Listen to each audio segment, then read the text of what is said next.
Hi sir, నమస్తే. నమస్తే ఎలా ఉన్నారు? Fine fine thank you sir, మీరు ప్రీవియస్ ఎపిసోడ్ లోని కన్జ్యూమర్ యాక్టివిటీస్ గురించి, అసలు కన్జ్యూమర్ అవేర్నెస్ గురించి, వాటి గురించి చాలా బాగా చెప్పారు. సో అదే టాపిక్స్ వైజ్ గా తీసుకుంటే కన్జ్యూమర్ ఫోరం అంటే ఏంటి, అది ఎలా పనిచేస్తుంది అంటారు? చాలా మంచి క్వశ్చన్ మేడం. కన్జ్యూమర్కు అది ఒక ఆయుధం లాగా కన్జ్యూమర్ ఫోరం అంటే. అయితే ప్రతి జిల్లాలో కన్జ్యూమర్ ఫోరం ఉంటుంది. అది 1986 యాక్ట్ ప్రకారం కన్జ్యూమర్ ఫోరం ఉండేది. ఈ మధ్యలోనే ఈ యాక్ట్ను మన ప్రధానమంత్రి నరేంద్ర మోడీ గారు కేంద్ర ప్రభుత్వంలో 2019 యాక్ట్ను మాడిఫై చేశారు. చేసి కన్జ్యూమర్కు ఒక మంచి AK-47 ఆయుధం లాగా ఇచ్చాడు. మనకు పవర్ చాలా ఇచ్చాడు. అయితే ఈ కన్జ్యూమర్ ఫోరాన్ని కూడా మాడిఫై చేసి డిస్ట్రిక్ట్ కన్జ్యూమర్ కమిషన్ అని పేరు పెట్టాడు. అయితే ఫోరం అని యాక్ట్లో 86లో ఉండే 2019లో కమిషన్. దీనివల్ల ప్రతి జిల్లాలో ఉంది, ఇది కలెక్టర్ ఆఫీస్లోనే ఉంటుంది. ఈ కన్జ్యూమర్ కమిషన్లో కన్జ్యూమర్కి ఏం నష్టం జరిగినా అతను దాంట్లో అప్పీల్ చేసుకోవచ్చు. ఈ సిస్టమ్ ఒకటి వచ్చింది. అప్పీల్ చేసుకుంటే విత్ ఇన్ 90 డేస్లో నేను నష్టపరిహారం ఇస్తారు. అయితే జిల్లా కమిషన్కి ఇప్పుడు ఏం చేశారంటే 50 లక్షల వరకు నష్టపోతే జిల్లా కమిషన్లో వేయాలి. నువ్వు ల్యాండ్ డీలింగ్ కానీ, ప్రాపర్టీ డీలింగ్ కానీ, ప్రాపర్టీ ఆస్తులు నష్టపోయినా ఏది పోయినా 50 లక్షల వరకు అక్కడ అప్పీల్ చేసుకోవాలి. తర్వాత 51 లక్షల నుంచి 10 కోట్ల వరకు స్టేట్ ఫోరంలో వేసుకోవచ్చు. రాష్ట్రంలో స్టేట్ ఫోరం నాంపల్లిలో ఉంటుంది. పెద్ద చాలా ఫోరం. దానికి ఒక జడ్జి ఉంటాడు, 2 మెంబర్స్ ఉంటారు. అక్కడ 10 కోట్ల వరకు వేసుకోవచ్చు. 10 కోట్ల కంటే ఎక్కువ నష్టం జరిగింది అనుకో, నేషనల్ ఫోరం అని ఢిల్లీలో ఉంటుంది. నీకు అక్కడ ఎంత లాస్ అయినా వేసుకోవచ్చు. ఇది అనమాట. ఈ విధంగా 2019 యాక్ట్ సెట్ చేశారు. అయితే కన్జ్యూమర్ ఫోరంకు వేసినప్పుడు 6 lakhs వరకు ఫ్రీ ఉంటుంది, నో ఫీ. 6 lakhs అబోవ్ అయితే 200, 500 అట్లా మినిమం ఫీజు పెట్టి ఒక పోస్ట్ ఆర్డర్ పెట్టి వాళ్ళకి అప్లై చేసుకోవాలి.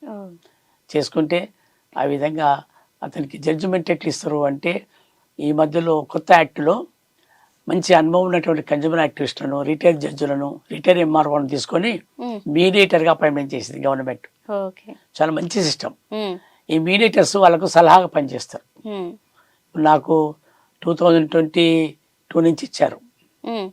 ఈ మధ్యలోనే వాళ్ళకు కన్జ్యూమర్కి నష్టపోతే లాయర్ ద్వారా పోతేనేమో చాలా డబ్బులు అడుగుతారు. వాళ్ళు డబ్బులు లేని పని చేయరు.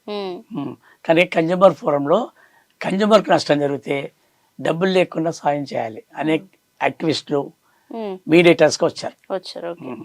ఈ విధంగా పనిచేస్తున్నారు. ఇది చక్కని యాక్ట్. 2019లో కమిషన్లో మీడియేటర్స్గా ప్రతి జిల్లాలో 5 మందిని 10 మంది రికమెండ్ చేశారు. కన్జ్యూమర్ ఎక్కడ నష్టపోయినా మీడియేటర్ ద్వారా సాయం తీసుకొని నీ జడ్జిమెంట్ తీసుకోవాలి. ఇది సిస్టమ్ కమిషన్. సార్, ఇప్పుడు కన్జ్యూమర్ కమిషన్ గురించి చెప్పారు కదా, దాంట్లో ఒక ఎగ్జాంపుల్ చెప్తారా? చాలా మంచి క్వశ్చన్ మేడం.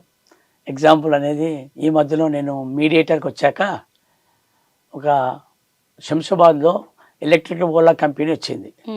దాంట్లో కన్జ్యూమర్కి ఏం చేశారు, 1 లక్ష రూపాయలు కడితే మీకు నెక్స్ట్ డేనే ఎలక్ట్రిక్ బైక్ ఇస్తా అని చెప్పారు. చాలామంది రిటైర్డ్ ఎంప్లాయీస్ ఒక 8 మంది కట్టేశారు. రేపు బయటకు వస్తుందంటే అందులో లక్కీ ఏమంటే ఫోన్పే చేశారు. అది అక్కడ ప్లస్ పాయింట్ అయింది. క్యాష్ ఇచ్చిన ఆ మేనేజర్ ఏం చేసిండు, ఎస్కేప్ అయ్యిండు. 8 మంది రిటైర్డ్ టీచర్లు ఎంత సఫర్ అయ్యి పోలీస్ స్టేషన్లో కంప్లైంట్ చేసిండు. ఎక్కడ శంషాబాద్లో చేస్తే పోలీస్ వాళ్ళు FIR బుక్ చేసి ఆ మేనేజర్ సెర్చ్ చేస్తే వాళ్ళకి దొరకలే, ఇల్లు లాక్కుంది, ఇంకా సఫర్ అయ్యిండు. ఈ కన్జ్యూమర్ కమిషన్ చాలా ఉపయోగపడింది. వాళ్ళకి ఎవరో చెప్పారు, నా దగ్గరికి వచ్చారు. వచ్చి సార్ ఇట్లా జరిగిందంటే నేను చేశాను. ఆ ఫోన్ పే చేసినందుకు ఆ ఫోన్పే స్లిప్, ఆ బిల్లు ఆ మేనేజర్ ఏం చేసిండు, బిల్లులో ముద్ర కొట్టించిండు. ఆ 2 తీసుకొని కమిషన్ లో అప్పీల్ చేశాను. అతను చేసిన మిస్టేక్ అది చేసింది. అది మనకి ప్లస్ అయింది. అందుకే బిల్లు ఉంటేనే మన పని సక్సెస్, లేకుంటే నీళ్ళు. ఈ ఫోన్ పే ఉన్నా కూడా ఒక 50,000 ఫోన్ పే, 50,000 క్యాష్ ఇచ్చినా కూడా మనకు ప్లస్ పాయింట్ ఉంటుంది. క్యాష్ కు బిల్లు ఉంటుంది. అయితే వాళ్ళు 8 మందిలో మనకు 4 అప్రోచ్ అయ్యారు. 4 తీసుకొని అప్లై చేశాను. అది లక్కేదో మేడం 3 months మా district consumer commission Mahabubnagar judge madam గారు అరుణాదేవి గారు లాస్ట్ వీక్ జడ్జిమెంట్ ఇచ్చింది. డైరెక్ట్ ఏం చేశామంటే మేనేజర్ మనకు అవసరం లేదు, మనకు ఓలా కంపెనీ బెంగళూరు పైన ఫైల్ చేశాను. మనకి యజమాని ఇప్పుడు బ్యాంకులో మేనేజర్ ఉంటాడు, మనం ఎఫ్డి పెడతాం, మేనేజర్ తినిపోతారు, ఆర్బీఐ ప్రకారంగా బ్యాంక్ రెస్పాన్స్. ఆ టైప్లోనే ఓలా కంపెనీ మీద అప్పులు చేస్తే కంపెనీకి వెళ్ళి లాయర్లు వచ్చిండ్రు, చూసిండ్రు, అమౌంట్ అయితే ఫోన్పే ఉంది, పే చేయాలని. Recently 1 week back ₹1,00,000 with tension పడినందుకు విత్ ఇంట్రెస్ట్తో 1,25,000 ఒకరికి ఏమో 1,20,000 పెట్టిన వాళ్ళకి 1,50,000 ఏమని ముగ్గురికి జడ్జిమెంట్ వచ్చింది మేడం. అది 45 days లో ఆ ఓనర్ వచ్చి డిపాజిట్ చేయాలి, లేకుంటే మళ్ళీ వారంటీ ఇష్యూ అవుతుంది. నష్టపోలేదు. ఇది కన్జ్యూమర్ యాక్ట్, అంత పవర్ ఉంటుంది, అంత ఉపయోగించుకోవాలి. కానీ తెలియక ప్రాబ్లం అవుతుంది కమిషన్లో. ఇట్లా నేను మీడియేటర్గా వాళ్ళ దగ్గర ₹1 ఖర్చు కాలం మేడం. డాక్యుమెంట్కి మాత్రం 2-3 వేలు ఖర్చు అయ్యింది. డాక్యుమెంట్ ఇవ్వాలి, టైప్ చేసి అప్డేట్ అవన్నీ చేసి ఇచ్చాం. అట్లా అదే లాయర్ దగ్గర పోతే 30-40 వేలు లాయర్ ఒకసారి రమ్మంటే 10,000 ఇస్తే వస్తా అంటాడు. మనం ఏం చేస్తాం, పోయి సజెస్ట్ ఇస్తాం, ఒకసారి చూపిస్తాం, రెండోసారి అతని యాక్టివ్ అవుతారు. కన్జ్యూమర్ చాలా యాక్టివ్ మేడం, అతని మూమెంట్ ఇవ్వాలి. ఈ విధంగా తయారు చేశాను. ఇంకొక ఎగ్జాంపుల్ చెప్తాం మీకు. హైదరాబాద్లో ఎల్బీ నగర్లో ఒక రంగారెడ్డి జిల్లా కన్జ్యూమర్ కమిషన్ ఉంది. అక్కడ ఒక శర్మ గారని అఫ్జల్గంజ్లో టూరిస్టు, అంటే టూరిస్ట్ తీసుకుపోతాం మేము అని డబ్బులు తీసుకొని టూరిస్ట్ తీసుకుపోతారు. అట్లా అక్కడ కూడా ఏం చేశారు, అయోధ్య వారణాసి తీసుకుపోవాలని ఒక కన్జ్యూమర్ 65,000 కట్టాడు. అన్ని టూర్ భోజనంతో టూరిజం చాలా ఉన్నాయి అఫ్జల్గంజ్లో, చాలా జాగ్రత్త పడాలి. కట్టినాక అతను రిసిప్ట్ తీసుకున్నాడు. 1 year 2 years 3 years ఏమైనా తీసుకోలేదు. అతను ఎంబడి పడితే దొరకలేడు. ఆఫీస్లో ఎవరో క్లర్క్ ఉంటాడు, మా సార్ తెలుసు, ఫోన్ చేసి ఎప్పటికీ ఎంబడి. లాస్ట్కి ఏమైంది, అతనికి చాలా బాధ కలిగింది. బాధ కలిగి ఏం చేసిండు, కన్జ్యూమర్ కమిషన్కి వచ్చిండు. ఈశ్వరయ్య గారని అతను కూడా రిటైర్డ్ వార్డెన్. లక్కీ ఏమైంది మేడం, ఆ 3 ఏళ్ళ తర్వాత కన్జ్యూమర్ కమిషన్లో ఫైల్ చేయడానికి రాదు. Minimum 2 years time. అతనికి ఏం చేసాము, ఫోన్ ద్వారా వాయిస్ మెసేజ్ రికార్డ్ చేయించాం. నా డబ్బులు ఇస్తావా లేదని, పోవాలి ఏది అంటారు తెలిసి వాయిస్ మెసేజ్ చేసి డేట్ సహా వచ్చేసింది. ఆ రికార్డ్తో ఫైల్ చేసినాం. ఓకే. అంటే మీకు దగ్గరకు వచ్చి లేట్ అయినా 3 years దాటినా కూడా వాళ్ళకి పెట్టిన మెసేజ్లు కానీ లేటెస్ట్ మెసేజ్ విత్ ప్రింట్ ఉండాలి. అయితే అది తీసుకొని ఫైల్ ఇచ్చినాం.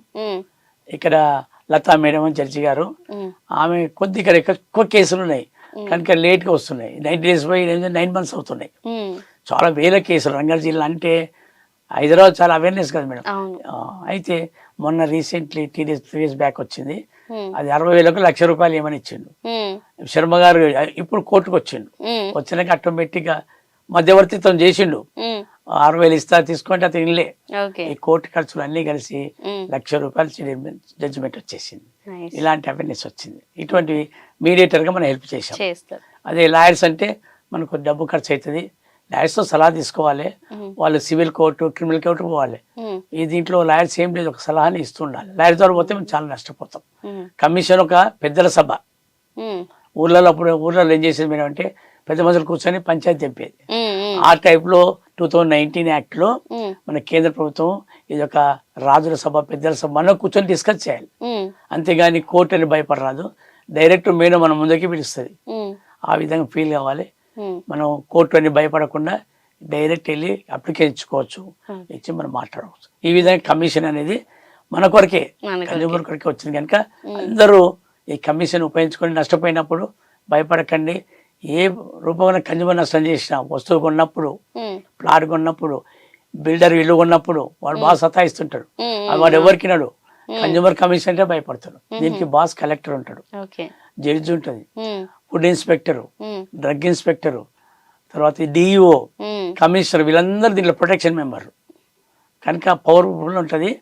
మనము ఈ కమిషన్ ఎప్పుడు ఒక ఆయుధంగా పెట్టుకొని మనం ఉపయోగించుకోవాలని తెలియజేస్తున్నాం. చాలా ఓకే సార్, కన్జ్యూమర్ చాలా బాగా చెప్పారు కన్జ్యూమర్ కమిషన్ గురించి. Thank you so much sir.